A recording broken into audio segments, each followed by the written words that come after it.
A Vicenza la notte degli spiriti, a Chioggia quella delle streghe, a Padova appuntamento in villa con il fantasma di una giovane donna e in tutto il Veneto trekking urbano all'insegna del mistero, senza andare per forza in prestito delle tradizioni di oltreoceano, anzi guai a farlo.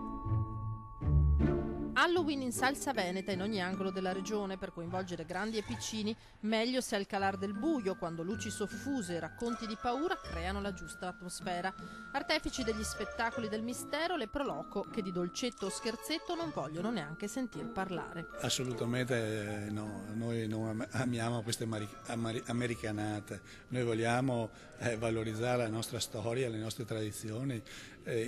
sono le anguane, i mazzarol, tutti questi personaggi misteriosi che ci raccontavano i nostri nonni e che noi vogliamo riscoprire e far conoscere. Le anguane, fate e sirene, creature fantastiche che popolano le anse del Bassosile, e il mazzarolo, Mazzarioli, il folletto pastore che nella tradizione della Sinistra Piave avrebbe liberato Oderzo dagli unni di Attila.